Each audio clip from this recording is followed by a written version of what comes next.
Criança e saúde são sempre dois temas polêmicos no Brasil. São polêmicos porque nem o povo tem saúde, nem a criança tem o amparo e ajuda de que necessita. Esses vão ser dois assuntos do Roda Viva que está começando agora pela TV Cultura de São Paulo. No centro do Roda Viva está o ministro da Saúde e da Criança, Alceni Guerra.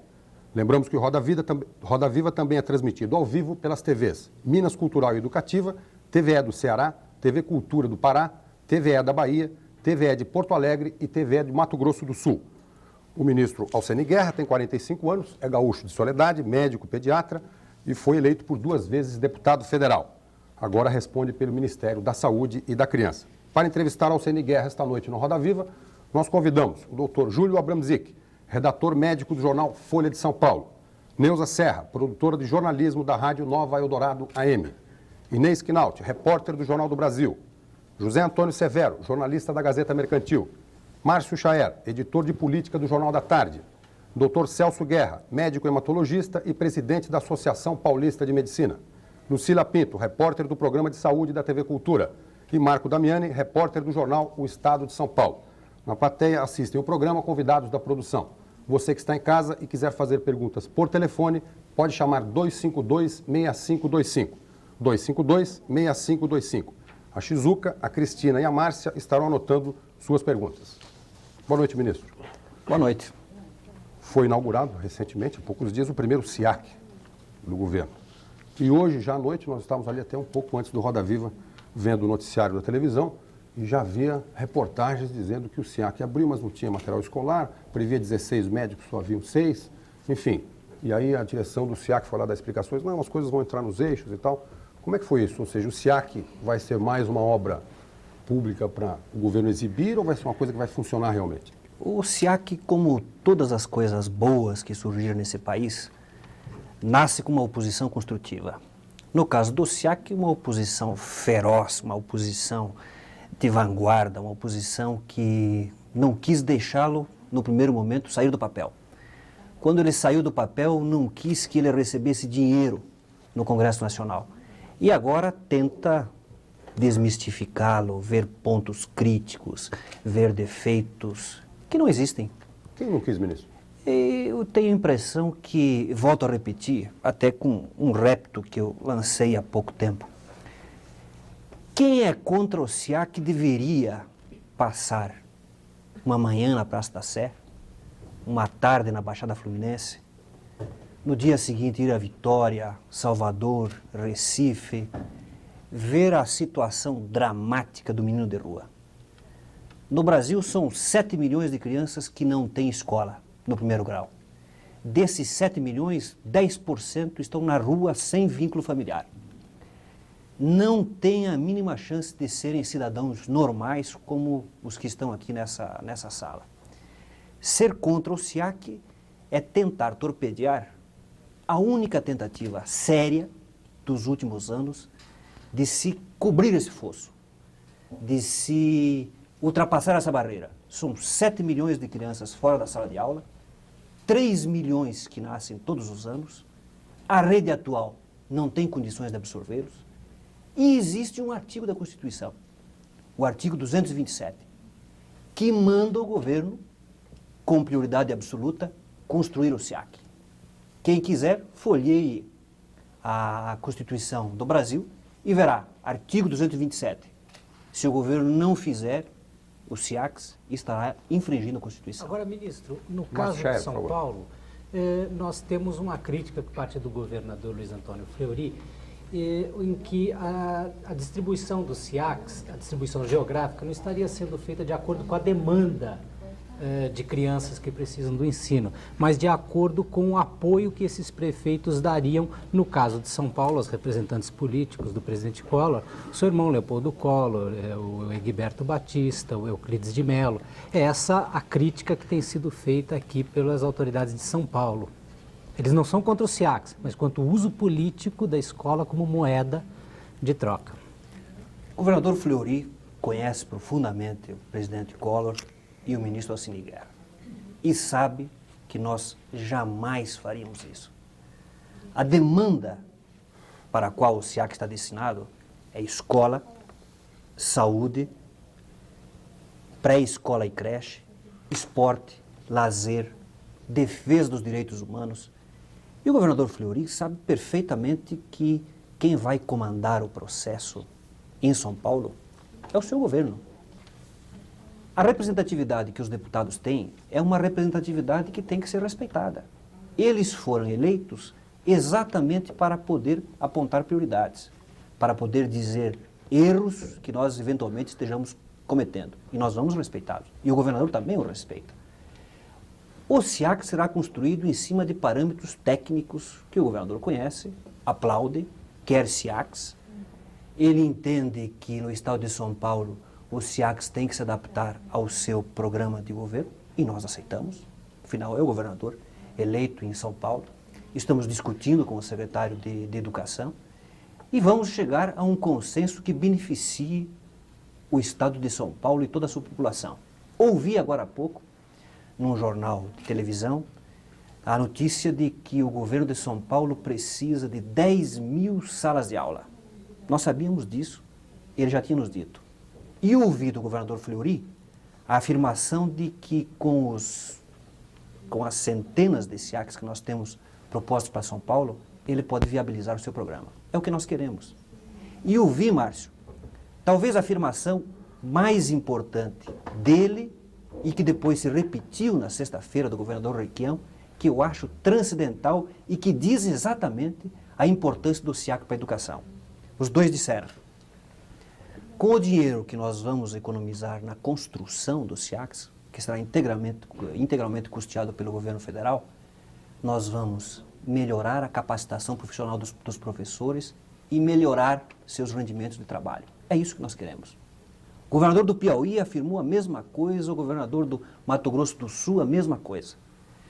Com a construção dos SIACs, eles que têm obrigação constitucional de investir na educação, vão usar esse dinheiro para melhorar a rede atual, Ministro, que nós queremos. Ministro, falando novamente no governador Fleury, ele disse ao Jornal do Brasil que ele impõe 4 condições para que se implante o programa de SIACs em São Paulo.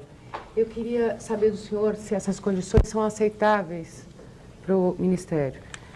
Os prédios vão ter que diminuir de tamanho, porque, segundo o Fleury, não existe lotes urbanos de um tamanho compatível com os SIACs previstos no plano original. Segundo ponto, as indicações dos locais onde serão construídos os SIACs serão indicados pelo Estado e não pelo governo federal. Quer dizer, competeria o governo estadual indicar os locais. Tem que haver, no orçamento da União, uma dotação específica para a manutenção dos SIACs. Porque o governo do Estado não aceita manter os SIACs sozinhos.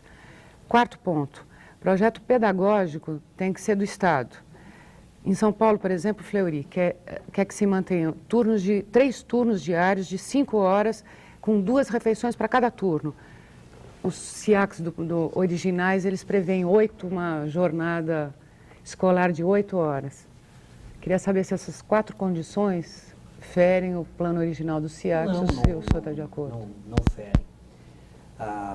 O número de horas que o governador quer, 5 horas, e o seu plano pedagógico tem totais condições de serem aceitas. Eu, pessoalmente, como pediatra e como especialista em crescimento e desenvolvimento, vou pedir ao governador Fleury que estenda isso um pouco.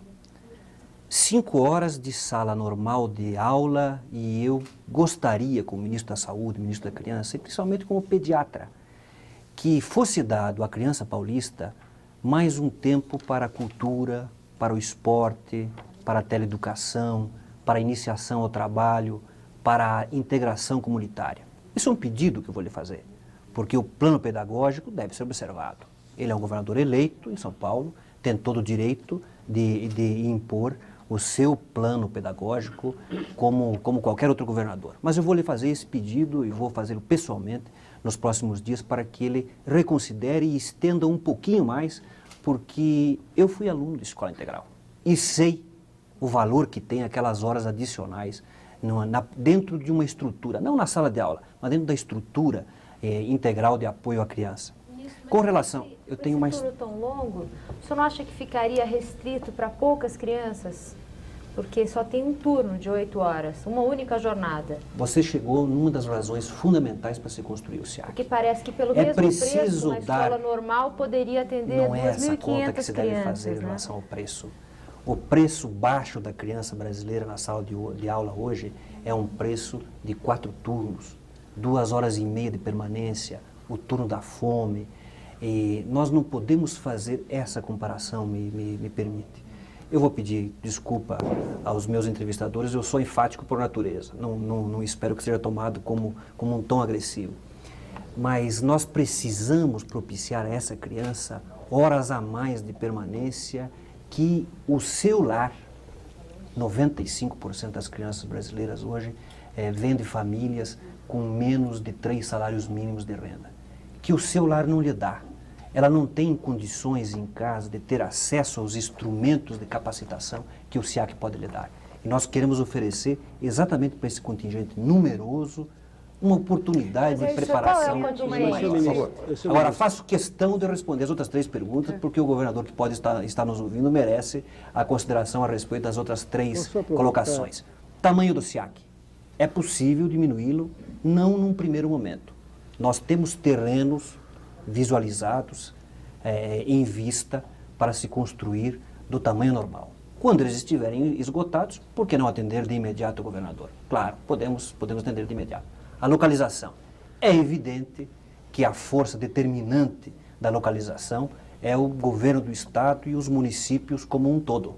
Nós obedeceremos à indicação do local para a sua localização, sempre levando em conta que no Brasil só existe um tipo de pessoa que tem o direito e o dever de falar em nome da população. São os que foram eleitos sob o manto do Poder Judiciário. Tem representatividade para isso e nós deveremos ouvir também os prefeitos que devem e podem reclamar um SIAC para o seu município. Nós daremos integral acolhida a essas reivindicações. O senhor citou agora há pouco que os SIACs serão indicados especialmente para as crianças de famílias de baixa renda. Mas não é exatamente este problema que faz com que haja um número elevado de evasão escolar nas escolas? Por exemplo, a Folha, no levantamento que fez na República da Ignorância, verificou que os CIEPs não fez diminuir o número de crianças que paravam de estudar. Por outro lado, o custo parece que está por volta de $1 milhão. Qualquer que seja a quantia, não seria melhor reformular ou reformar os prédios já existentes e pagar melhor os professores que vão cuidar dessas crianças? A pergunta é muito rica, muito rica. Em primeiro lugar, ainda da parte da pergunta da jornalista, custeio terá uma participação importante do governo federal e ele alocou para o ano de 1992 para o custeio cerca de 200 milhões de dólares no orçamento, como pediu o governador Fleury. Naquela reportagem da Folha, ela batia num ponto dramático. Ela falou em 84% de crianças brasileiras que, matriculadas no primeiro grau, não terminam o primeiro grau. O número real é um pouquinho pior, 87%. O que significa que de cada 100 crianças brasileiras que conseguem sobreviver à mortalidade infantil e se matriculam no primeiro grau, apenas 13 concluem o primeiro grau, contra 92 na Coreia do Sul, por exemplo. E essa evasão que houve no CIEP do Rio de Janeiro não pode, de maneira alguma, ser comparada com o SIAC. Isso não sou só eu que digo, os próprios representantes do governo do estado do Rio de Janeiro. O SIAC tem como determinante a necessidade de que a comunidade participe da sua gerência. O governo federal irá custeá-lo na sua maior parte.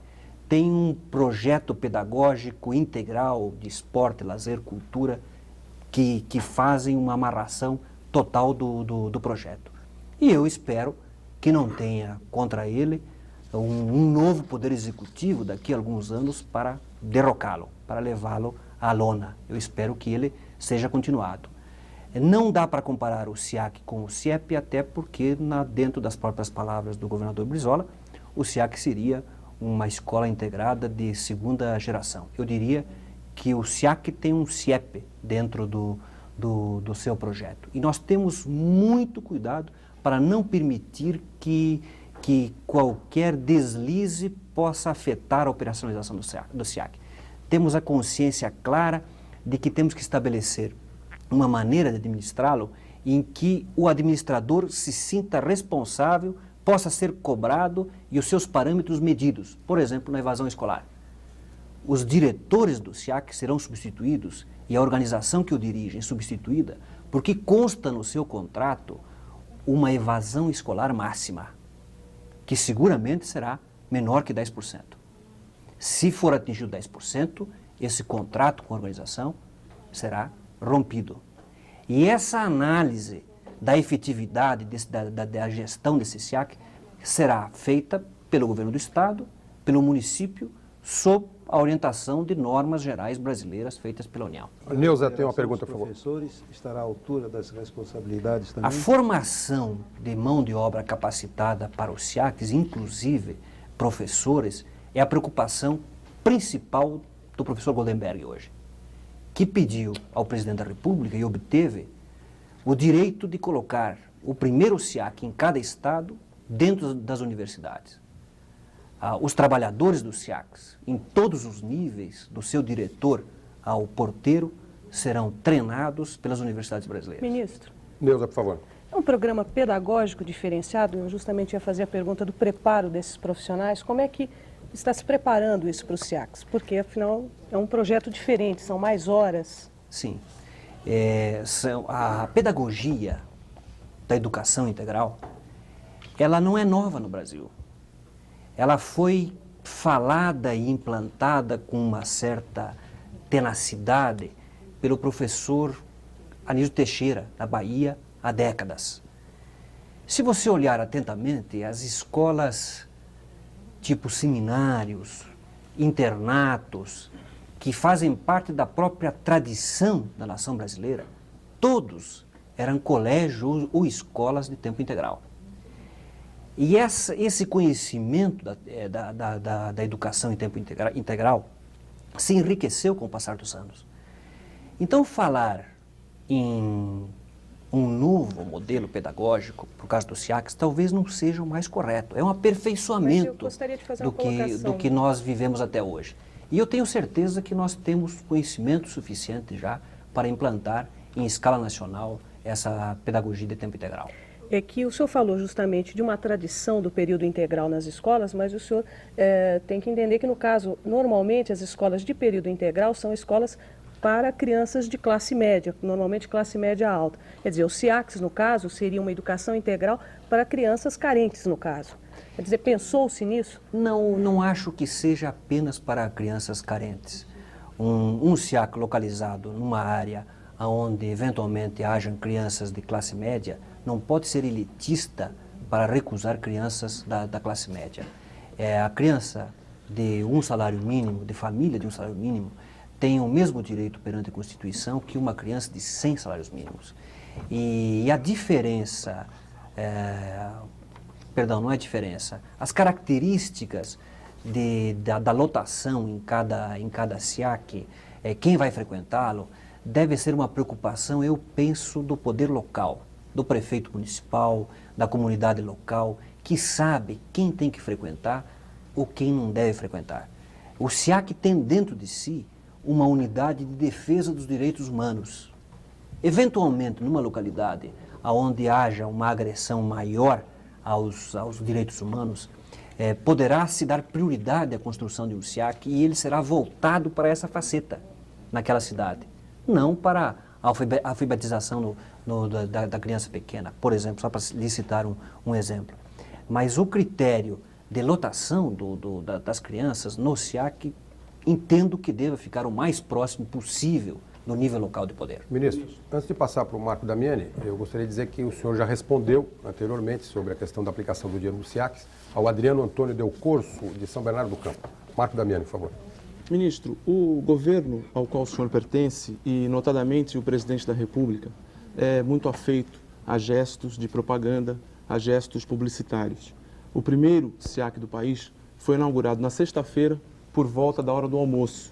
Na mesma sexta-feira, por volta da hora do jantar, já havia propaganda em nível nacional da inauguração desse primeiro SIAC, que por sinal fica a poucos metros, a poucos quilômetros da casa do presidente da República em Brasília. A pergunta inicial do Scott, do Scosteg, foi a respeito da falta de médicos, de pediatras, no primeiro dia de funcionamento do SIACs. Eu queria lhe perguntar o seguinte: o dinheiro colocado na propaganda a respeito da inauguração não teria sido melhor empregado na contratação, no pagamento dos profissionais para trabalharem, em especial naquele SIAC? É uma pergunta, me perdoe, de forte cunho populista que hoje invade o Brasil de norte a sul. Quando você tem um projeto, um grande projeto, você necessita os recursos para pagar os seus trabalhadores. E eles estão alocados. A quantidade de pediatras necessárias estará sendo medida nos próximos meses, porque esse é um projeto experimental. A propaganda não é uma propaganda para o governo satisfazer. Nesse momento, nós precisamos dar conhecimento à população brasileira do que nós estamos fazendo. Principalmente porque dessa propaganda deve se gerar um apoio suficiente nas classes políticas nacionais para nós viabilizarmos o projeto. Sem apoio do deputado, que para apoiar precisa visualizar o que está acontecendo ou precisa ser pressionado por sua base, nós não chegaríamos. A maneira que nós temos de dar conhecimento do que nós estamos fazendo hoje é com matéria paga, porque nós temos uma forte oposição na imprensa. Uma oposição que não permite sequer que a população brasileira saiba o que nós fazemos, por exemplo, em relação ao cólera.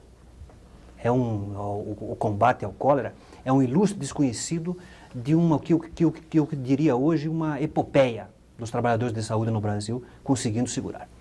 Sabendo que nós, pela via normal da divulgação, não estamos conseguindo atingir quem nós queremos, nós não temos o direito, temos o dever de colocar aquela matéria para que a população inteira tome conhecimento e nós possamos ter apoio congressual para realizar o projeto. Então, o dinheiro que paga o pediatra, que paga o médico, que paga o professor, é um. O dinheiro de qualquer projeto em relação à sua divulgação está inserido quando ele vai para o Congresso Nacional. 2 ou 3% de sua verba devem ser destinados à divulgação. E nós estamos usando isso no momento para que a população inteira tenha conhecimento de uma coisa que pelas vias normais nós não conseguimos divulgar. Então esse não é um direito, é um dever do administrador. Assim como no lançamento de qualquer um dos produtos que necessite da aceitação comercial, se necessita da propaganda. Essa propaganda institucional é mais nobre. Ela visa obter apoio de uma parcela importante de brasileiros que têm o poder de decidir se esse projeto vai continuar ou não, que são os congressistas, e fazê-los tornarem-se sensibilizados para esse programa. Porque para nós é muito importante. Para se ter importante. notícias favoráveis, para se contestar o que a imprensa publica, não se corre o risco do governo construir uma imprensa paralela só para dizer o que ele acha que deve ser dito a respeito dele? É exatamente para evitar isso que nós investimos na imprensa real, no que ela existe, nos meios normais do dia a dia. Quando não conseguimos fazer com que um veículo de divulgação noticie o que nós precisamos desesperadamente que seja noticiado, nós inserimos com a verba que temos, votada pelo Congresso Nacional, um tempo, uma propaganda para que a população tome conhecimento. Criar uma imprensa paralela seria aí um desserviço à nossa sociedade. Nós usamos os espaços da imprensa para colocarmos lá o que nós necessitamos que uma parte da população escute, ouça. Não só aqueles 600 congressistas, mas os que fazem a opinião do congressista, os que induzem a opinião do congressista. O senhor acha que a imprensa está querendo derrubar o governo? Não faria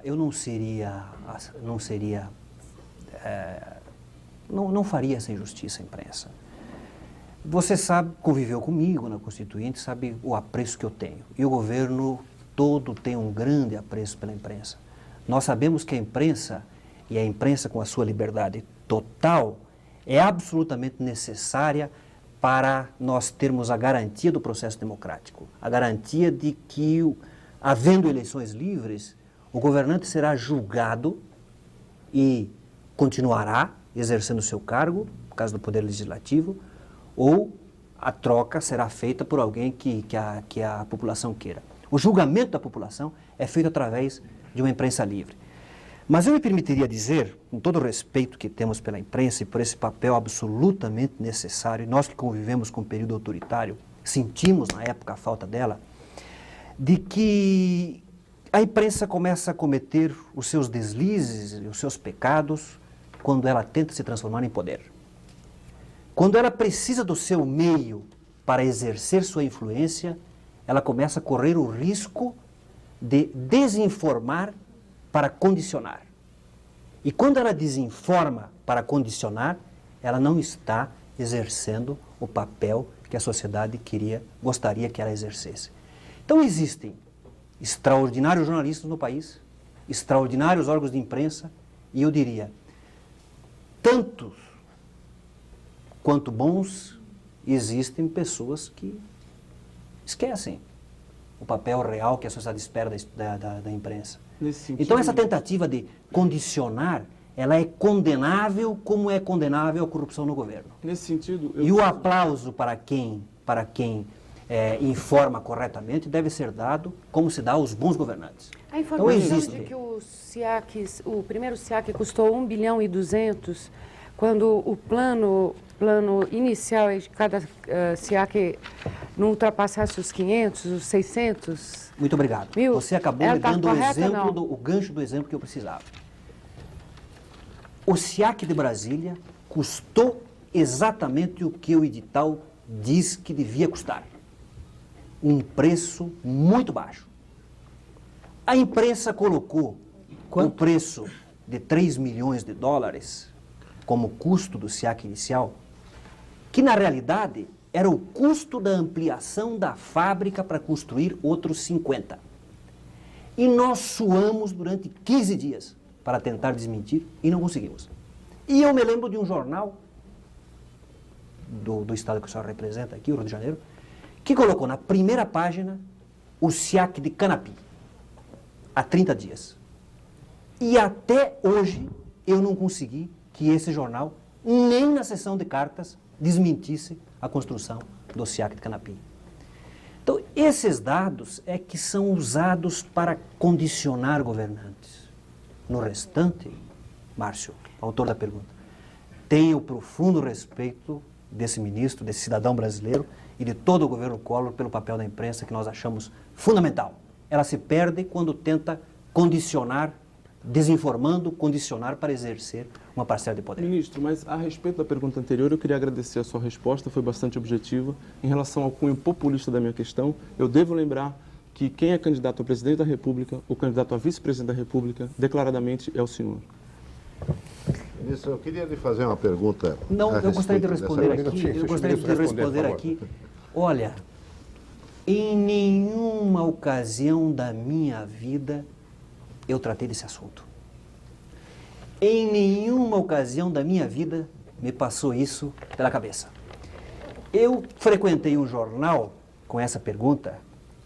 Quem leu a matéria percebe que a manchete estava errada e que o lead estava errado. Isso não me passa pela cabeça. Se passasse, eu seria um idiota de dar uma declaração como aquela. Então a colocação de que eu sou candidato a qualquer coisa fica por conta da sua fantasia. Não, porque pela minha nunca passou. Perdão, eu não trouxe aqui o xerox da produção do programa, mas o senhor se declara no Estado de São Paulo. Por favor, doutor Celso. A pergunta que o senhor fazia sobre o Collor? Bom, eu gostaria de agradecer. Já como sou jornalista, tenho um pouco mais de dificuldade. Doutor Celso Guerra, em seguida o Severo, por favor. Eu acho que o plano do SIAC aqui, eu como médico e como professor de medicina, acho extremamente louvável. E eu acho absurdo essas críticas que são feitas porque vai ter um padrão, vai ter muitas horas. O que nós estamos lutando é para que as coisas no Brasil tenham padrão. Então, lógico que eu não vou partir por este campo, que eu louvo a ação do governo. Vou partir por um outro campo, onde a gente tem algumas críticas, que é o plano do sistema da saúde, já que o senhor também é o nosso chefe maior. Assim que o senhor tomou posse, nós levamos à Associação Paulista de Medicina um plano de saúde para atuar na população de baixa renda, que é 70% a 80% da população brasileira, que está realmente desassistida, ou mal, com atendimento precário. E isso decorre fundamentalmente pelo modelo existente, que é um modelo que não começa no atendimento, no relacionamento médico-paciente. Então, nós achamos que o modelo de saúde do Brasil, do jeito que está, é um modelo irrecuperável. E colocamos uma sugestão factível. E o senhor sempre nos colocou, e tem colocado pela imprensa, que o problema de saúde é um problema de gerenciamento. O senhor já é gerente da saúde há 18 meses. E nós estamos, por exemplo, aqui em São Paulo, a maioria dos hospitais, que é do antigo INAMPS, que hoje estão na Secretaria da Saúde, com 40% desativado, por falta de profissionais de saúde e verbas. A mesma coisa ocorre com os hospitais que são próprios do Estado e com os hospitais do município. E esse problema é por todo o interior e é no Brasil inteiro. Então, o problema do Brasil é de modelo de assistência médica ou é de gerente? O senhor, que é foi o gerente aí, o que o senhor tem a dizer sobre isso? Dr. Celso me levou, no início da minha gestão, um plano que eu considerei de um esforço elogiável, de uma transformação do modelo de saúde. E ele se lembra muito bem do que eu lhe disse na época. Até eu apontei, meu gabinete é vizinho ao Congresso Nacional, Dr. Celso, o senhor está com o endereço errado. O modelo é por lei, é de Constituição e lei, e para se mudar esse modelo, nós precisaríamos mudar a Lei Orgânica de Saúde. Apesar de reconhecer aspectos altamente elogiáveis no plano que o Dr. Celso me apresentou. Esse modelo faz com que o governo federal seja o planejador, o financiador e o controlador das ações. E a execução fique por conta dos estados e municípios. E os estados e municípios têm hoje a mesma dificuldade de contratação de pessoal que nós tínhamos quando gerenciávamos diretamente isso. O aporte maior de recursos, e eu gostaria de lembrar que o Ministério da Saúde pulou de um orçamento de 8 bilhões de dólares em 1989 para 14 em 1990 e para 16 em 1991 e para 20 em 1992, esse aumento fará com que um aporte maior de recursos, ainda insuficientes, mas um aporte maior, possa dar aos estados e municípios uma condição melhor de gerenciamento. As técnicas gerenciais em si, elas vêm melhorando gradativamente. Para lhe citar um exemplo concreto, no dia 30 de março de 1990, nós tínhamos visualizadas no Brasil 2.600 filas. Temos hoje 200, altamente concentradas em São Paulo e no Rio de Janeiro. E reconhecemos as piores, as mais difíceis de desmanchar, porque elas não são a fila no espaço físico apenas, o que se visualiza. Elas têm atrás de si toda a máquina que durante muitos e muitos anos, digamos décadas, não foi aperfeiçoada e foi se emperrando e foi se esclerosando. Mudar aqui no Rio é uma tarefa muito mais difícil do que, por exemplo, foi mudar em Florianópolis, onde o sistema funciona, tinha zerado as filas, na semana passada apareceram 6 pequenas filas, que nós estamos estudando o porquê do aparecimento. Então, o investimento em recursos financeiros propriamente dito, investimento em recursos humanos, em organização e métodos, é um trabalho que vem sendo feito com muito esforço e que deve dar resultado a médio prazo. Eu só faria uma última colocação em cima do que o senhor colocou aqui. Penso que podemos correr o risco de engessar o sistema todo, de cima a baixo. Do ministro da Saúde ao secretário municipal. Porque percebo que talvez tenha se cometido um erro muito sério. Quem dirige o posto de saúde no município é a prefeitura municipal. Ela contrata os funcionários. E a sociedade, a comunidade, fiscaliza através dos conselhos de saúde. Acho que podia ser o contrário. Talvez o ovo de Colombo seja o contrário. Um contrato de gestão no posto, a comunidade contrata os seus funcionários e o município fiscaliza a execução dos serviços. Porque aí nós estaremos colocando realmente na mão da comunidade o poder real de mudar a situação. Hoje, no Conselho, a voz é pouco ouvida. Ouve se o prefeito quiser. Acho que se nós dermos esse passo à frente, nós estaremos desengessando o sistema e, quem sabe, dando uma eficácia maior. Ministro, para completar a roda... Só um minutinho, por favor, doutor Júlio, para completar a roda, que nós estamos terminando o primeiro bloco. O Severo não fez ainda uma pergunta. E com isso o senhor respondeu também o Otacílio Lima, de São Bernardo, que queria ver o senhor falando um pouco sobre a questão da saúde. Severo, por favor. Eu gostaria de perguntar sobre a questão da cólera, que é um assunto que preocupa o mundo inteiro. Hoje um amigo que chegou do exterior, ele perguntava, mas como é que está a vida aqui, essa cólera? Vocês não estão com medo? Né? E realmente o que se vê é que eu vi uma notícia de que a cólera em 3 anos será endêmica em vários países da América Latina. Ou seja, que isso é um processo que, de alguma maneira, em função das condições sanitárias do país, da situação em que vive uma grande parte da população, será inevitável que, com o tempo, isso atinja as vilas, os subúrbios, e que a cólera se transforme realmente em mais uma endemia, dentre muitas que existem no Brasil. O que o senhor poderia nos dizer? O senhor acha que isso é inevitável mesmo?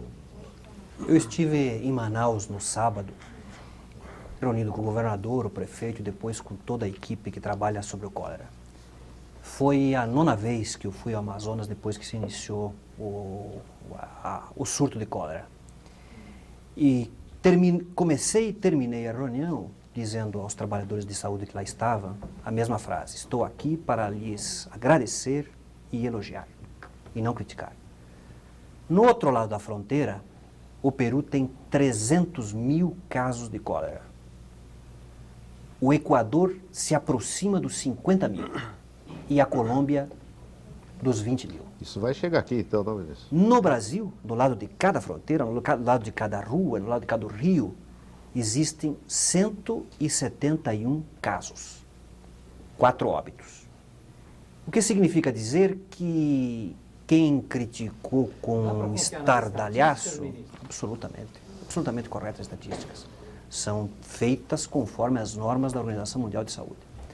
Quem divulgou com estardalhaço que o Brasil teria 3 milhões de casos de cólera até o fim do ano, e o Severo agora há pouco me contou que um jornal português divulgou 76 milhões de casos de cólera no Brasil em pouco tempo, quem divulgou isso está nos devendo 2.999.800 e poucos casos. O trabalho lá é feito da seguinte maneira: para cada 100 habitantes da região, existe um deles treinado para ser agente de saúde. Ele se dirige a um posto de saúde equipado. Esse posto de saúde tem referência com um hospital ou um grande posto. No meio desse trajeto existem 100 barcos, 3 navios e 7 helicópteros trabalhando. Existem equipes multidisciplinares de 26 estados da federação lá trabalhando. Quando vocês veem Belém se preparando para a cólera nos jornais, fiscalização de portos, aeroportos, de navios, isso é uma estrutura que está preparada em todas as cidades brasileiras para receber o cólera. Então esse fantástico trabalho feito em relação ao cólera fez com que nós tivéssemos só 170 casos no Brasil até agora. E eu brinco muito com meus amigos jornalistas, os que eu mais gosto, dizendo que eu seria um herói nacional hoje se pelo menos uma das 14 prefeituras do Alto Solimões fosse do PT. Como não é divulgado. Que se fosse, nós teríamos uma ampla divulgação a nível nacional e nós teríamos assim o regozijo de ver que a saúde no Brasil funciona. O ministro está querendo dizer que a imprensa está infiltrada de petistas? Mas como não existe lá nenhum município dirigido por uma ideologia política mais palatável ao gosto dos meus amigos jornalistas, nós ficamos no esquecimento. O PT diz o contrário. Não nos divulga. Não é a opinião do PT. Doutor Júlio, por favor.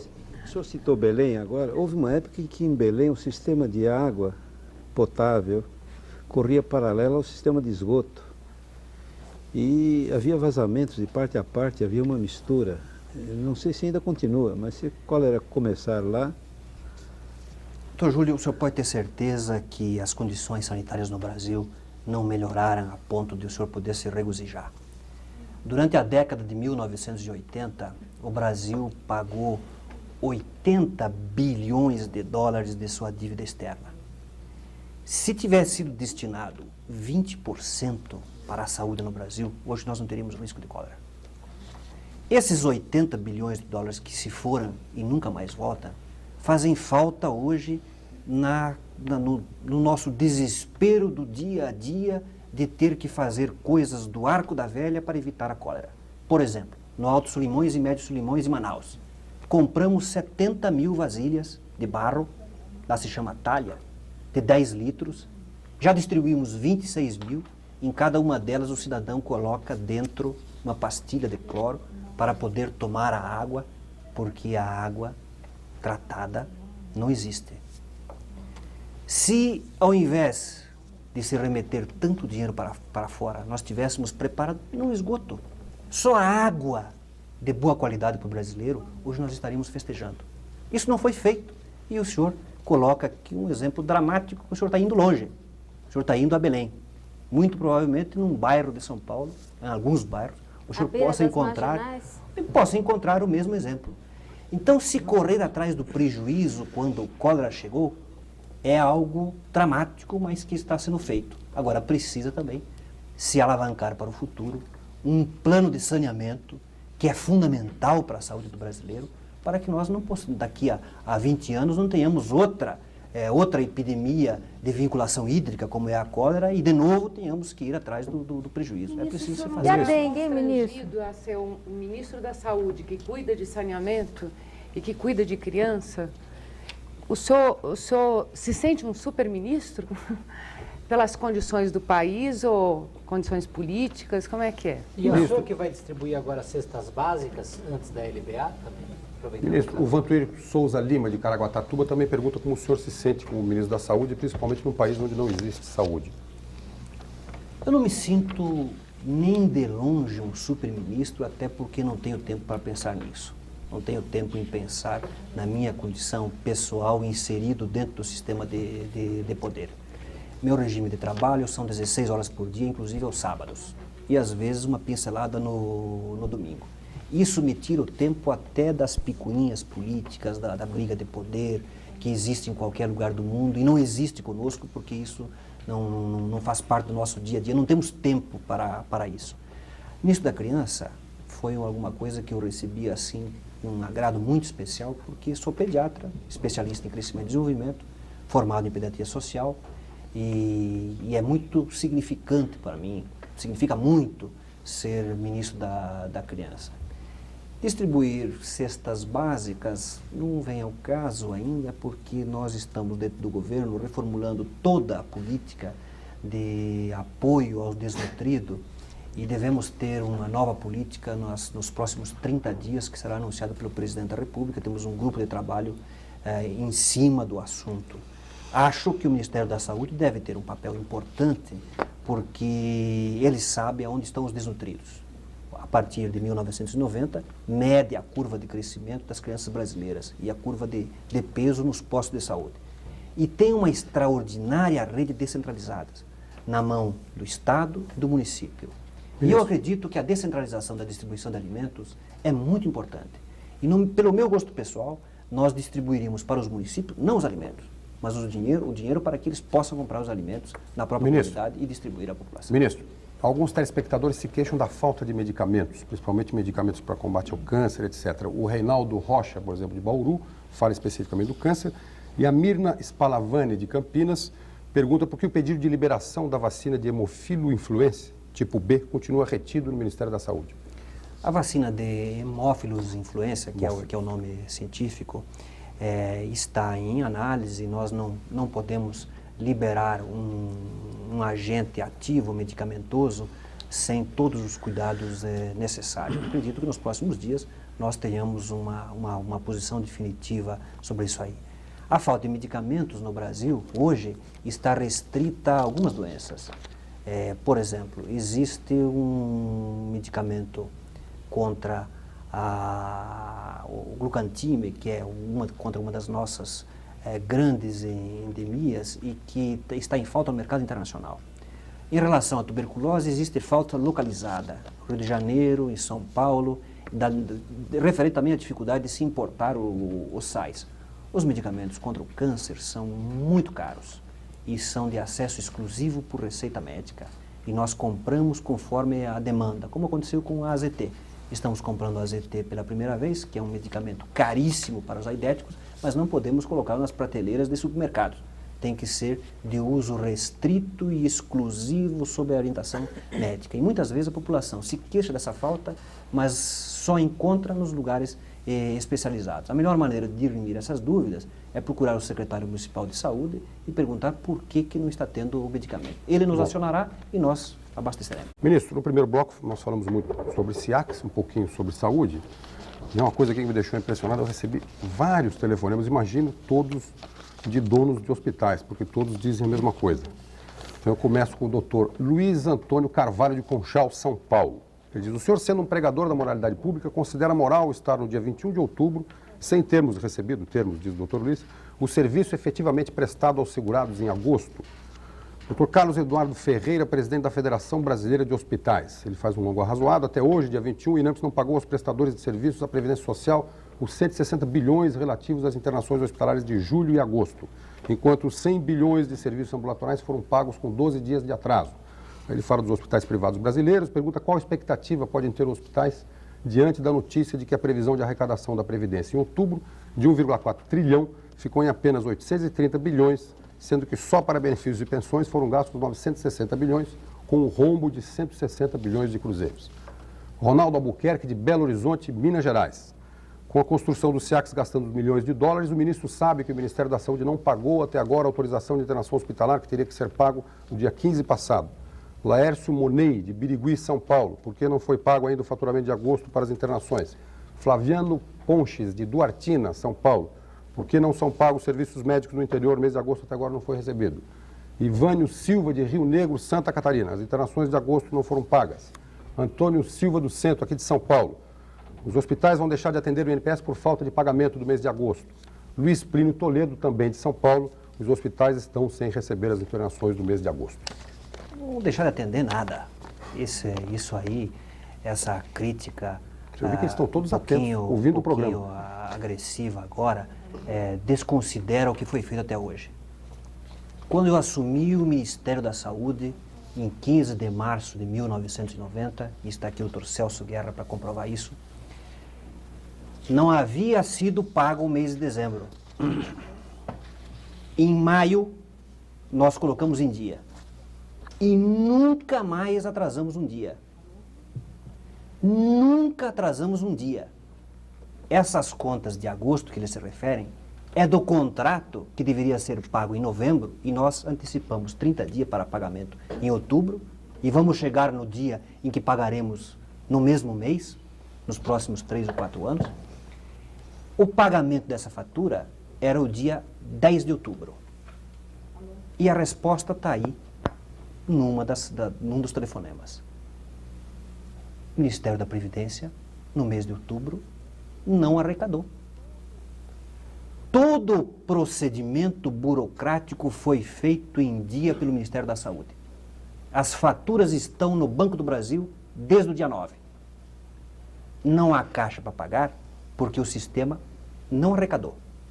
E no Brasil, se dá preferência ao pagamento da aposentadoria, do benefício, antes da saúde. Por que não arrecadou, ministro? E essa chiadeira toda desconsidera 15 meses ou 16 meses de pagamentos rigorosamente em dia, contra atrasos quilométricos no passado.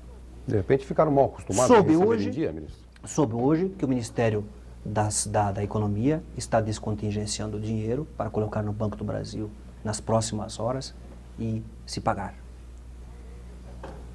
Além do pagamento em dia, nós cumprimos a promessa de refazer o cálculo dos valores pagos.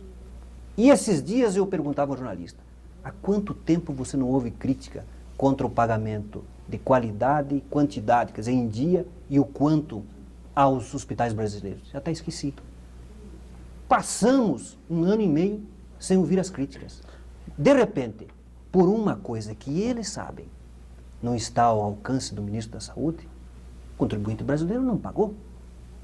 A Previdência não arrecadou. Quer dizer, o contribuinte pagou, não há caixa, o dinheiro não foi para pagar, para pagar os hospitais. Estamos fazendo um esforço sobre-humano, pagaremos nas próximas horas teremos um atraso aí de 10 ou 12 dias. E, gente, perante o que vocês viveram no passado, isso não é atraso. Vocês, quando eu cheguei ao Ministério, estavam com 3 meses de atraso. Se acostumaram a 2 ou 3 meses de atraso. Se acostumaram que nos últimos meses do ano ninguém pagasse. Nós estamos com poucos dias de atraso, e me permita, eu disse aqui no começo, até acabei sendo um pouco indelicado com o jornalista, que eu sou enfático por natureza, me permitam pedir-lhes a compreensão. Vocês terão nas próximas horas o pagamento, mas sabem que durante 1 ano e meio nós pagamos religiosamente em dia, sem um dia de atraso. E o dinheiro do SIACS não sai dessa conta. Não sai da conta do custeio dos hospitais, e vocês sabem disso. Doutor Júlio, por favor. Quanto o INAMPS paga por leito-dia para esses hospitais? O INAMPS não paga, doutor Júlio, por leito-dia. O INAMPS paga por procedimento. Cada doença, cada procedimento tem um pagamento. Nós chegamos ao fundo do poço no começo desse ano, com valores extremamente aviltados.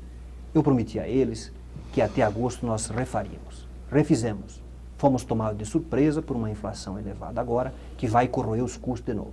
Estamos chamando a Associação Brasileira de Hospitais para negociarmos novos aumentos, agora no fim do ano, no começo do ano que vem, repormos para que aconteça o que estava acontecendo nos últimos meses, para que o retorno do capital investido nos hospitais privados e filantrópicos pudesse gerar uma sobra para investimento, que é o que eles já estavam fazendo. Vamos ver se nós retomamos isso. Senhor Ministro, a propósito de procedimento, o senhor disse agora que os procedimentos estavam um pouco aviltados, mas a medicina de grupo, que também atende aos trabalhadores, repassa para o INAMPS o pagamento de procedimentos de alto custo.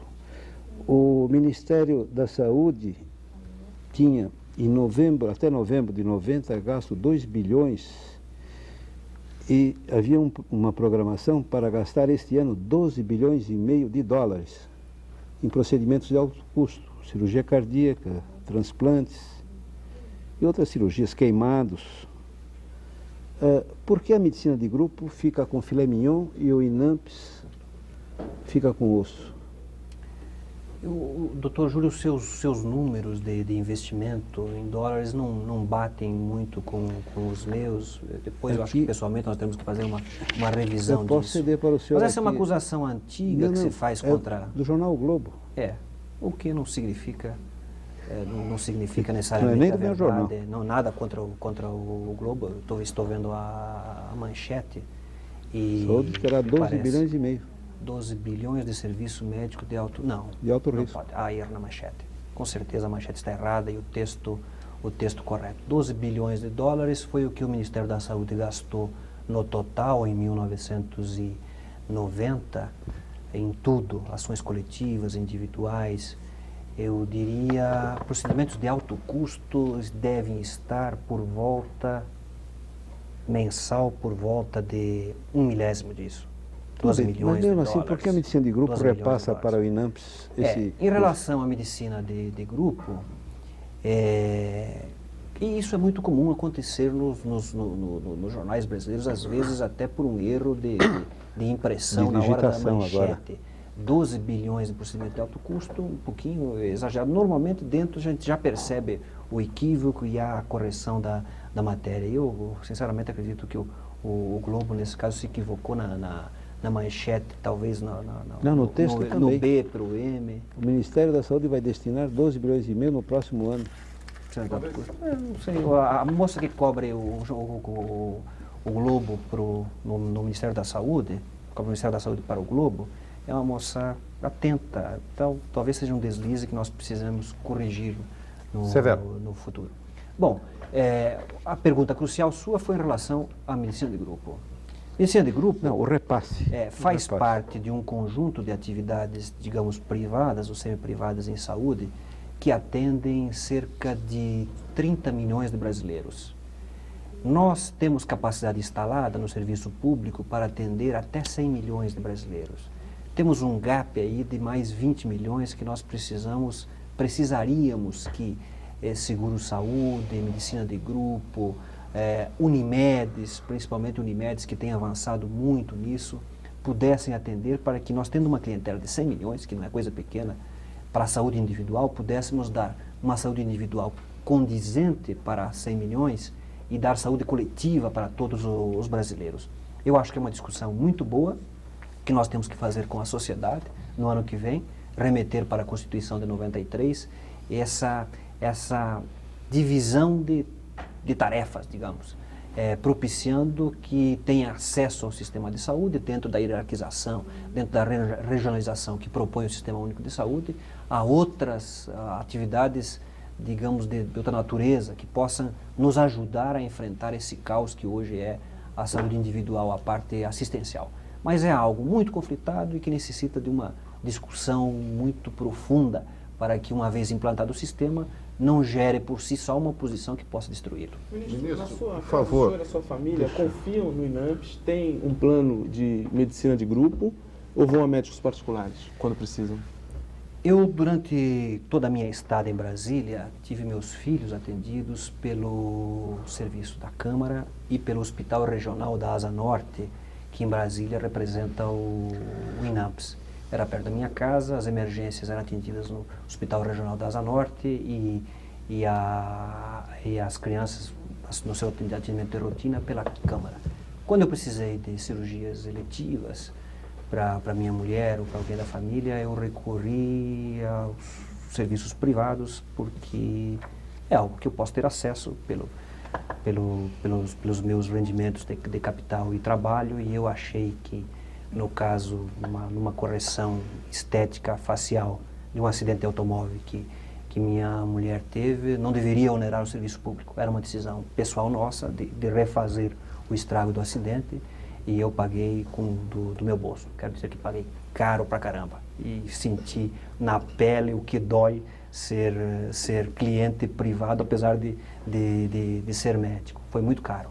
E eu não invejo os brasileiros que necessitam recorrer de serviços privados. Eu, como médico, eu precisaria agora fazer uma pergunta, senão os meus colegas vão até me contestar. A remuneração paga pela Previdência Social, hoje, para uma consulta, está totalmente aviltada. O senhor já foi Eu só gostaria que o senhor retirasse a palavra hoje. Não, Ela sempre foi aviltada. Não, no tempo que era 1/100 do salário mínimo, ainda era, a antiga unidade era 1/100 do salário mínimo, ainda permitia uma remuneração razoável. Agora, o que está ocorrendo atualmente, e essa é a grande crise na área da saúde, no nosso modo de ver, é que nem os médicos e nem os hospitais querem mais trabalhar pela tabela da Previdência Social, porque o que os hospitais recebem e o que os médicos recebem não cobre mais os riscos inerentes da profissão. E a falta de condições de trabalho é outro fator muito importante. Hoje nós temos aqui em São Paulo que a prefeitura paga até com um salário razoável e não consegue ter médicos por falta de condições de trabalho. Então o médico não trabalha só por dinheiro, ele também trabalha principalmente por condições de trabalho. Mas os valores pagos na Previdência, eu não sei quanto é que está uma consulta hoje em dia, porque eu não trabalho, mas seguramente deve ser menos de 1.000 cruzeiros o valor de uma consulta médica. O valor de cirurgias também. O senhor não acha que, enquanto não se modificar isso daqui, enquanto não se pagar pelo menos o mínimo que a tabela da Associação Médica Brasileira, o senhor não acha que é difícil voltar de novo, esses hospitais voltarem a trabalhar, esses médicos voltarem, os melhores médicos voltarem a trabalhar? É uma situação difícil, eu sei. É uma pergunta bem discreta. Eu queria falar uma coisa. O senhor prometeu que iria, de uma certa forma, moralizar o pagamento para a rede privada, né? Quer dizer, o senhor iria tentar encontrar um padrão compatível com o que é pago no resto do mundo. Mas o segurado do INAMPS, que é atendido na rede privada, continua sendo mal atendido. Será que é porque os hospitais ganham muito pouco? Estão pedindo demais? O senhor não conseguiu ainda achar o meio termo para isso? Dos 14 ou 15 bilhões de dólares que nós devemos fechar o ano com o orçamento do Ministério da Saúde, talvez até mais, vai depender do descontingenciamento, contra 8 bilhões de dólares em 1989, nós só retemos para a administração algo em torno de 17% ou 18%. Administração de todo o sistema de saúde. dos 200 mil funcionários que nós pagamos. O restante é transferido.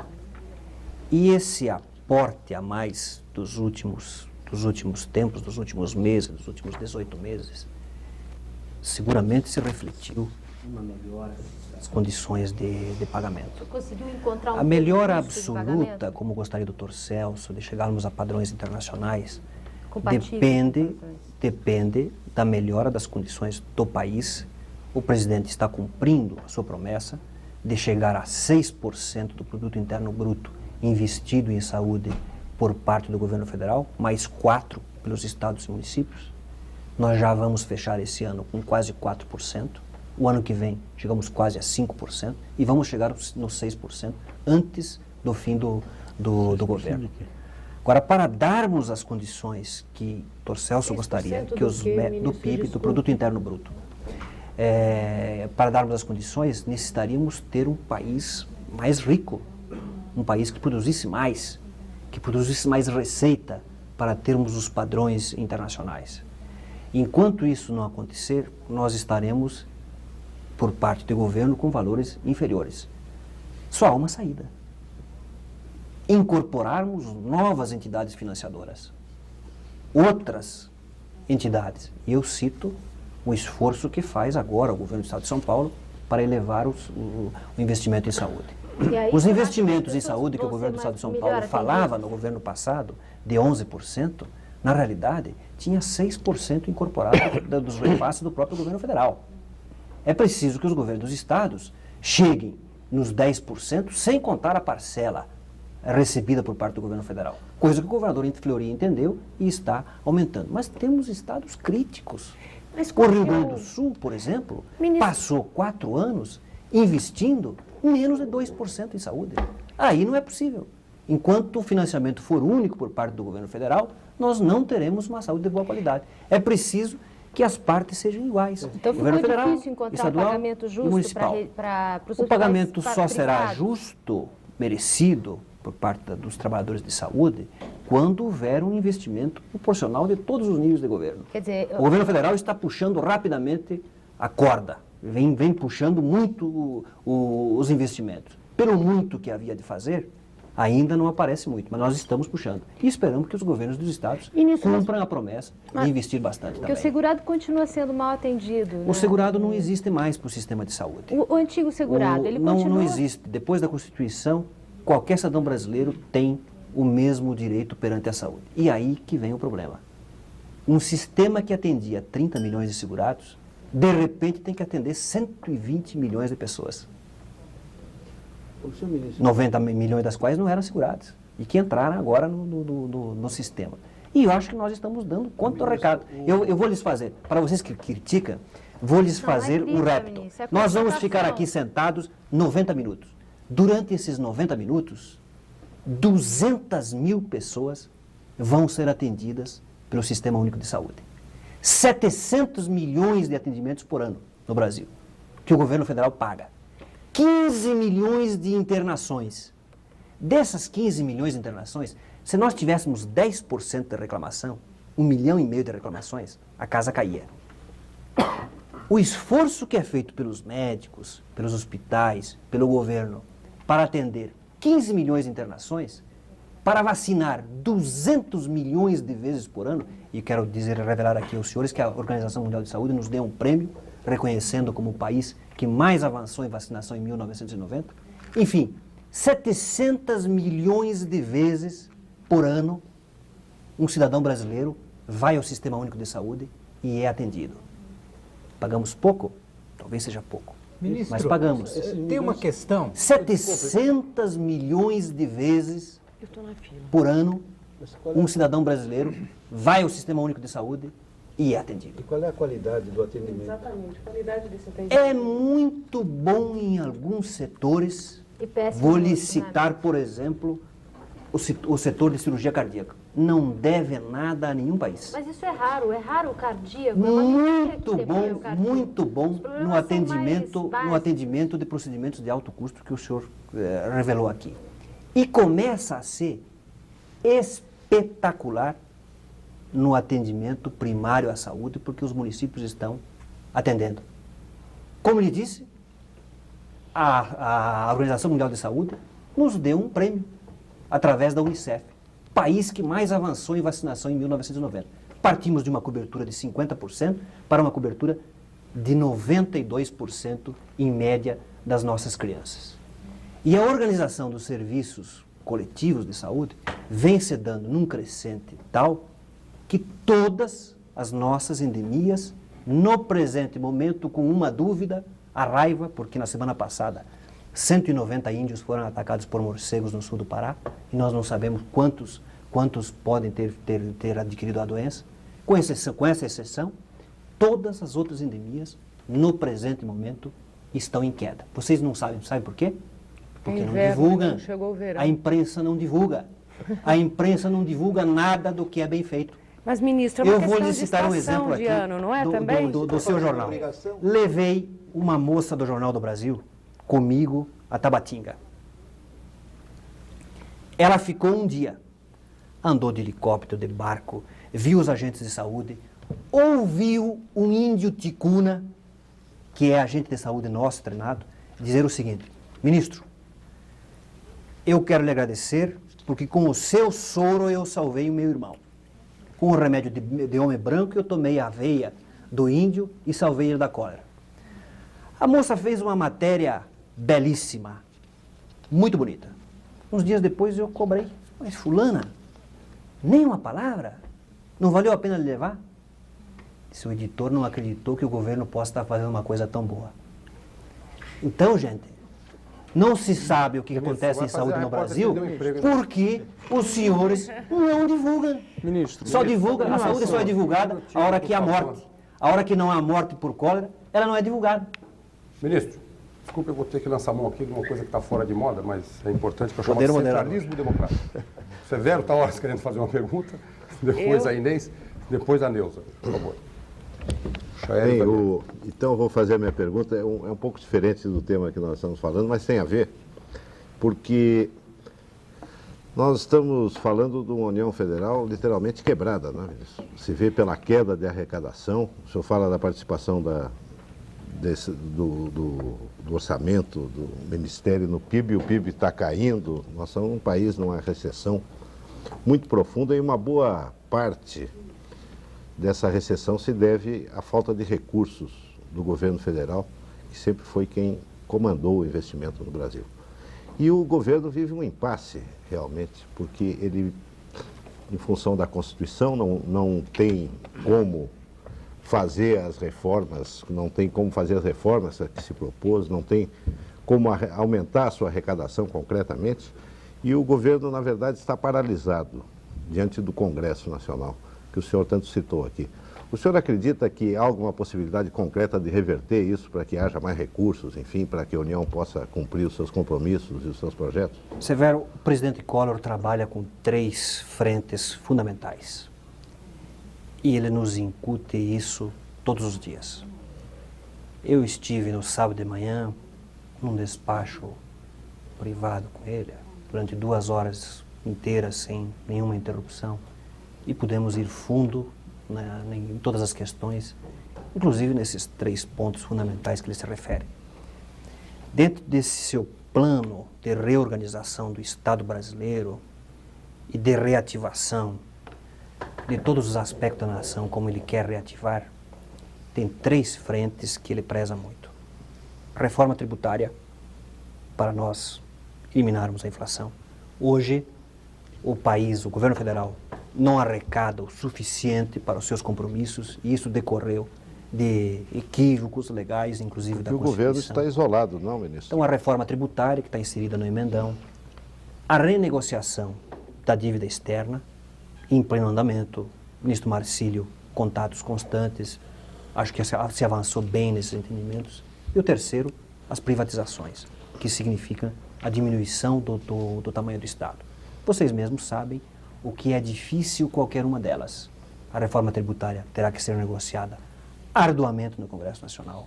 As privatizações, a briga que vocês acompanham todo dia, e a renegociação da dívida externa é um interlocutor ainda mais poderoso. N interlocutores internacionais. O presidente entende que, saindo desse gargalo, dessas 3 questões, nós conseguiremos viabilizar a reforma do Estado que ele quer. E luta todos os dias com muita persistência, com muita tenacidade nessa direção. Ministro. Não são condições fáceis, mas tenho certeza que ele atingirá e tenho certeza que o Congresso Nacional será sensível a isso, até porque eu conheço, estive lá durante 7 anos. Ministro, uma pergunta... Muito relutante, hein, ministro? O senhor não acha? Ministro, uma pergunta unindo as duas coisas, criança e saúde. Ela veio de Belo Horizonte. O Antônio Carlos, presidente do SOS Vida, disse que foi entregue ao senhor em Belo Horizonte um dossiê sobre as mortes de várias crianças à falta de hospitais, na porta de hospitais, aliás. Ele gostaria de saber que providências foram tomadas em relação a esse dossiê. Bom, eu não poderia deixar de iniciar respondendo essa pergunta um elogio ao Antônio Carlos, porque acho de uma sensibilidade muito grande, levantou um problema crítico e tem a coragem de enfrentar interesses poderosos que existem por trás desses acontecimentos. Ele mesmo diz que se referem a mortes. E toda vez que você vai julgar procedimentos de cidadãos em qualquer lugar do mundo em relação a um óbito, você precisa ter muito cuidado. E precisa ter a certeza de que você está palmilhando o caminho certo. E tem que ter a certeza de que você estará fornecendo à justiça provas de validade jurídicas consistente. Infelizmente, não é um processo que a decisão pessoal do ministro possa resolver em poucas horas ou poucos dias. É um processo de investigação, de elucidação, dar direito à defesa de quem é acusado, enfim, como um todo. Mas isso não significa que vá ficar parado, que vá demorar eternamente. E eu gostaria de elogiar esse grupo que ele dirige, porque me parece um grupo esse dossiê está em que pé? Ou seja, o senhor diz que é tudo muito difícil e tal, mas ele... o que ele pode esperar? Estão sendo investigados e nós já temos, parece-me que, um caso em que temos provas suficientes de validade jurídica para encaminhar à justiça e esperar a punição dos culpados. Todos os outros, nós iremos a fundo até o final. Investigaremos profundamente. Inês, por favor. Os secretários municipais de saúde têm se reunido com alguma frequência para tentar entender como é que as verbas do governo federal vão chegar às mãos deles. O senhor falou agora há pouco que se deve estudar o assunto, como dividir a responsabilidade de atendimento médico à população. Isso vai ser discutido quando sequer chegam as verbas dos SUDs, enfim, nos locais onde elas devem chegar. Resumindo, a pergunta é o seguinte: qual é hoje a sistemática para fazer chegar a verba dos SUDs nos diferentes municípios? É uma sistemática de contrato? Como é que está funcionando? É por produtividade? Quer dizer, quanto mais a prefeitura vacina, quanto mais opera, quanto mais atende, bota prótese, enfim, faz aquelas ginásticas para fazer um bolo bastante de dinheiro. Quanto mais ela consegue fazer isso, mais ela recebe. Como é que é? Eu acho que a pergunta está meio atrapalhada, mas enfim. Eu percebo, Inês, que o secretário municipal que lhe preparou para a pergunta... Não, ninguém preparou este vários. Eu sei onde ele queria chegar e posso responder. São reuniões de secretários municipais. Dos dias atuais. O dinheiro não fica com o governo federal. A lei é clara. O município, para receber diretamente do governo federal, de forma regular e automática, que é o que diz a lei, deve preencher 6 requisitos da lei.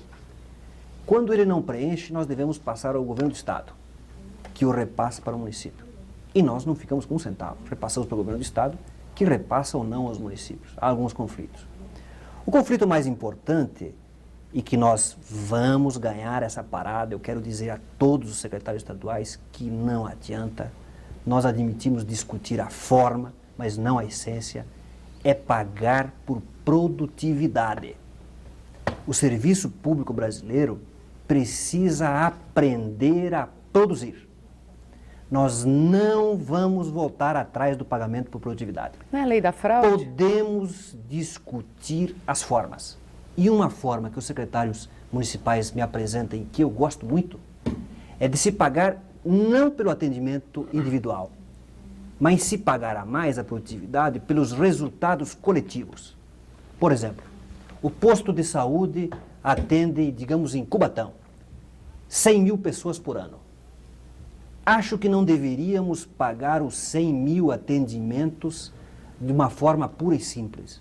Mas deveríamos pagar um adicional aos médicos conforme a mortalidade infantil for caindo, conforme o sarampo for caindo, conforme melhores expectativas de vida, conforme melhorem os indicadores de saúde. Isso nós aceitamos discutir. Agora, mandar dinheiro a fundo perdido para hospital e posto e não cobrar os resultados, nunca mais. Nunca mais. Isso que era fraude. Se encaminhar, por exemplo, o mesmo valor para o Hospital do Andaraí que se encaminhava para o resto do estado do Rio de Janeiro inteiro. E a produtividade lá embaixo.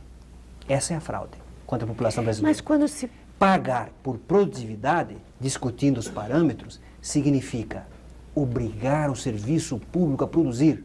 O cidadão brasileiro paga para isso. Nós não vamos voltar atrás disso. Podemos discutir os critérios. Mas orçamentar, mandar uma quantia a fundo perdido, esperando o bel prazer de trabalhar ou não trabalhar, de entrar de costa num posto de saúde para sair mais rápido, cumprir 1 hora e ir embora, e fazer do serviço público bico para trabalhar mais tempo nos serviços privados, nunca mais. Agora eu fiquei curioso, nunca acontecia no hospital de Andaraí que o senhor citou aí? Eu cito o Hospital do Andaraí em todos os lugares onde eu vou no Brasil. O Hospital do Andaraí, no início da nossa gestão, recebia o mesmo tanto que o restante do estado do Rio de Janeiro, excetuado o município do Rio de Janeiro, recebia para atender a sua população. E as queixas eram enormes. Hoje o Hospital do Andaraí recebe por AIH, recebe por procedimento, e a partir de 1º de janeiro vai ter o julgamento do seu atendimento por parte da população para receber uma quantia a mais, que é o pagamento por qualidade, que estará implantado em 1º de janeiro. Então, Inês, me permita ser enfático de novo aqui. Pagamento por orçamento a fundo perdido no serviço público, nunca mais. Neuza, será pago a produtividade real que o serviço fizer. E pagaremos aos profissionais que lá trabalham um adicional pela qualidade de serviço a partir de 1º de janeiro. Mas é uma coisa que nós não queremos voltar atrás. Esse projeto tem... Como que se fiscaliza? Esse projeto de pagar por qualidade levará em conta 3 fatores. Primeiro, o aspecto visual e de equipamentos do hospital e do posto. Quanto melhor, recebe um adicional a mais. A parte de funcionamento, esse dos indicadores que nós fazemos. Nós queremos saber o que resultou do trabalho da unidade. Melhorou a situação de vida da população ao redor? Caiu o sarampo? Foram vacinados? Qual é a cobertura vacinal? Melhorou a expectativa de vida? Se reduziram os maus indicadores de saúde ou melhoraram os indicadores de saúde? Tanto por cento a mais, nós pretendemos pagar 33% a mais nesse item. E 40% numa pergunta simples ao usuário. O senhor foi bem atendido? O usuário dirá, fui, não fui. A partir daí, uma quantia adicional de cerca de 40% nesse total a ser pago por qualidade, que nós queremos premiar os bons serviços. Desde 1º de janeiro de 1991, estamos pagando no serviço público por procedimento. O que ele faz é pago, da mesma maneira que pagamos os serviços privados. Como o serviço público não precisa pagar imposto, não precisa dar lucro e não precisa pagar os funcionários, que são pagos pelos tesouros estaduais, municipais e federal, teoricamente, o mesmo valor pago a um serviço privado deve significar uma quantia altamente suficiente para o serviço público. Você vai acabar baixando Desde 1º de janeiro de 1991, estamos pagando por produtividade. 1º de janeiro de 1992, pagamento por qualidade de serviço. O serviço público terá que ser eficiente para remunerar melhor os seus trabalhadores. Ministro, Isso nós não vamos voltar atrás. A Neuza e o Marco têm uma pergunta, por favor. Doutor Júlio, em seguida. Neuza. Ministro, eu vou voltar um pouquinho na questão da vacinação. O senhor falou até dessa premiação da Unicef. E o senhor, como pediatra, o senhor sabe que uma criança saudável, obviamente, é muito menos suscetível a certas doenças. Houve essa campanha de vacinação e eu gostaria de saber se o Ministério da Saúde vê a seguinte questão. As crianças vacinadas, a maioria, são crianças subnutridas, crianças carentes. Agora, existe um programa do Ministério, quer dizer, o risco até dessas doenças voltarem, a gente está aí com cólera, com dengue, uma criança saudável, sarampo dá uma febre. Uma criança carente, obviamente, mata. Neuza, nós pretendemos em 1991 superar todas as metas da Organização Mundial de Saúde. Em 1990, nós atingimos a meta, pela primeira vez na história do Brasil. um salto que ninguém imaginava possível. Atingimos. A Unicef, através do seu diretor, o Sr. Agop Kayayan, me procurou em Brasília para dizer o seguinte: ministro, meus cumprimentos. Os 3 melhores programas de saúde pública do mundo, neste momento, estão ocorrendo no Brasil. São os agentes comunitários de saúde. Nós estamos contratando 100 mil, pagando 100 mil, treinando e pagando 100 mil para todas as prefeituras do Brasil. No dia 31 de dezembro atingiremos 25 mil trabalhando. Na região do cólera já estão contratados, já estão trabalhando. O segundo programa é das parteiras leigas. E o terceiro, erradicação do sarampo. No dia da segunda semana de março até a segunda semana de abril, nós estaremos vacinando 56 milhões de crianças brasileiras contra o sarampo, para de uma vez só erradicar o sarampo do Brasil. E todas essas outras doenças estão com a cobertura em dia. As crianças estão Ministro, cobertas. mas se a situação continuar, não existe o risco? Com isso, nós conseguimos reduzir o risco que uma criança desnutrida teria ao entrar em contato com essas doenças. A melhora do padrão nutricional da criança brasileira não vai se fazer nunca por programas assistenciais como nós estamos fazendo. Estamos distribuindo cestas alimentares para 6 milhões de crianças. Não é esse o caminho.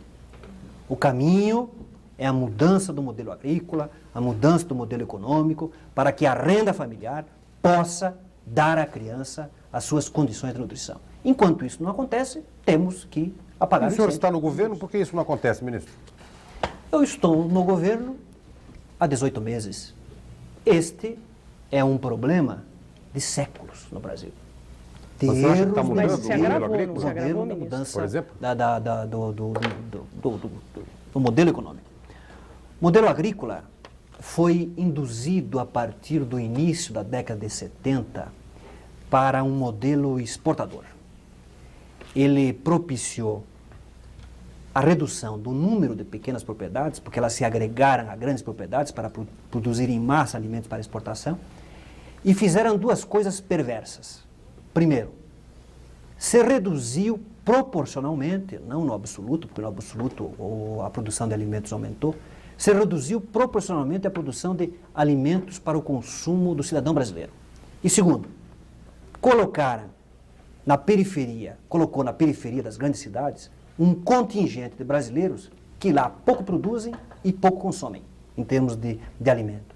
É aí que estão concentradas as nossas crianças, 5,1% de crianças desnutridas que nós temos, desnutridos graves e moderados, que precisam ser assistidos enquanto se muda toda a política econômica, enquanto se muda o modelo, que não é por portaria que se faz. Isso é um trabalho de longo prazo. Mas o sistema assistencial visa substituir, nesse momento de crise, essa situação grave que nós enfrentamos. Ministro, o senhor há pouco deu um exemplo de uma pergunta objetiva que gostaria de fazer para os atendidos no INAMPS. Foi bem ou mal atendido? São duas perguntas da minha parte, também rápidas. O senhor disse há pouco que a imprensa não publica nada de bom. Nessa pasta que a produção do programa preparou para os jornalistas, há 4 entrevistas de pergunta e resposta da sua parte para o jornal Estado de São Paulo, Jornal do Brasil, Folha de São Paulo e a revista Veja. Minha pergunta é a seguinte: o senhor inclui essas entrevistas entre o nada de bom que a imprensa publica? E uma outra questão: no início do programa, o senhor colocou como fantasia da minha parte a interpretação de que o senhor é candidato a vice ou candidato a presidente da República. Há um diálogo travado entre o senhor e o presidente Collor, reproduzido pelo jornal Estado, no qual o senhor colocou para o presidente: fui o último a ser escolhido como ministro. Mas se trabalharmos juntos, da próxima vez, nos próximos 5 anos, dentro dos 5 anos, serei o presidente. Para a Folha, há uma pergunta: o senhor aceitaria ser candidato a vice, tendo o Brizola como parceiro? Esse projeto depende do presidente Collor. Ele pode me indicar candidato a vice para qualquer chapa. É fantasia da minha parte, ministro? O senhor usa óculos? Não, eu enxergo bem, ministro. Então, eu acho que o Estado de São Paulo se equivocou, porque a frase real, quando eu fui escolhido ministro, é a seguinte: presidente, fui o último a ser indicado. Daqui a pouco serei o primeiro entre os seus ministros. Da próxima vez seria o presidente. O Estado está equivocado. A frase é famosa, todo mundo sabe. O presidente riu muito, às vezes em quando está debate, está chegando no tempo, mas não é ser o presidente, ser o primeiro. Perfeito. E então, o Estado se equivocou. E a Folha também. O Estado se equivocou. A resposta correta, a questão formulada corretamente é: presidente, fui o último a ser indicado. Daqui a pouquinho serei o primeiro entre seus ministros, que foi uma afirmação jocosa, uma blague. Perfeito. Eu não Qual tenho a a sua pretensão ambição de ser política melhor hoje? que o ministro Rezec em hipótese alguma. O ministro Eu acho que Rezec, todos ele os vai dar? ministros Sim. do presidente Collor são equivalentes e não há nenhum ministro melhor também. que o outro, e eu não pretendo ser melhor que ele. Mas isso foi uma jocosidade. A Em Folha relação também à se pergunta da equivocou. Folha de vice-presidente, ora, parar de brincadeira, ninguém é candidato a vice-presidente. Tudo bem, que o senhor disse Vice-presidente é uma anteriormente. composição política que eventualmente surge. Eu não conheço nenhum brasileiro que queira ser candidato a vice de coisa alguma. Perfeito. Vice é uma composição que pode sair em articulações políticas. E eu quero aqui, para pôr um ponto final nisso, Pois não. dizer sobre meu futuro político, e esse programa atinge o Paraná, e para mim é importante, que eu dirijo hoje talvez os melhores e mais importantes programas da área social do presidente, e tenho a colaboração dos outros ministros da área social, faço um trabalho de coordenação. E se o presidente decidir que esses programas são importantes para ele e eu deva ficar no ministério até o último dia da sua gestão, eu ficarei, porque sou leal ao apoio que ele me dá. E o meu futuro político está definitivamente atrelado à vontade do presidente Collor, pelo apoio que ele me dá nesse momento como ministro da Criança e ministro da Saúde. Então, não quero discutir, porque isso acho que é uma bobagem, até porque não está agora na questão pessoal de Alcini Guerra, decidir Perfeito. qual será o futuro dele. Então, eu não posso discutir com você. Se eu sou Ministro, candidato por favor. a deputado federal, Ministro, a por senador, favor. a governador do Paraná, ou a síndico do prédio em Curitiba, ou em Pato Branco, no Paraná, porque já lhe disse que o meu futuro político, no presente momento, por lealdade ao apoio que eu recebo do presidente Collor, está atrelado à sua vontade, que foi o que eu quis dizer para a Folha e saiu uma manchete equivocada. Ministro, para encerrar uma última pergunta, o senhor falou em política, falou no presidente Collor, o que o senhor acha da possibilidade de antecipação do plebiscito sobre o sistema de governo para 92 parlamentarismo? Essa é uma questão que me toca muito. Eu era um presidencialista convicto e fui ler profundamente a teoria do parlamentarismo para poder combatê-la na Constituinte. E estudei tanto que virei parlamentarista. Me convenci que o sistema parlamentar, o sistema de gabinete, é melhor que o presidencialista. E até na época eu fiquei um pouquinho chateado, mas depois me lembrei de um axioma antigo em que as pessoas normais e sadias têm a faculdade de mudar de opinião. Só não muda de opinião o psicótico, o neurótico, e eu mudei. Achei que o parlamentarismo é melhor. Então, qualquer coisa que viesse para melhorar, para implantar o parlamentarismo, seria bem-vinda de minha parte, mas eu lhe confesso que temo isso. Mesmo que isso afete o destino de a quem o senhor está ligado politicamente? Eu acho que o parlamentarismo é uma coisa tão preciosa para nós que nós não podemos correr o risco de repetir 61 e implantá-lo de uma maneira inadequada. Eu acho que ele tem que ser votado em 93, vou fazer força para que ele ganhe o plebiscito em 93, depois se dar 94 para sedimentar as reformas necessárias, e aí o próximo presidente eleito será um presidente que tenha um gabinete para administrar. Fora disso, acho uma situação um pouquinho artificial e que talvez possa comprometer essa coisa preciosa para mim que é o parlamentarismo. Bom, nós agradecemos então a presença esta noite aqui no Roda Viva do ministro da Saúde e da Criança, Alcini Guerra. Agradecemos também aos companheiros jornalistas e aos médicos aqui presentes que nos ajudaram nesta entrevista. E aos telespectadores, lembrando que as perguntas que não puderam ser feitas ao vivo serão entregues após o programa ao ministro Alcini Guerra. O Roda Viva fica por aqui e volta na próxima segunda-feira, às 9 horas da noite. Uma boa noite a todos e até lá.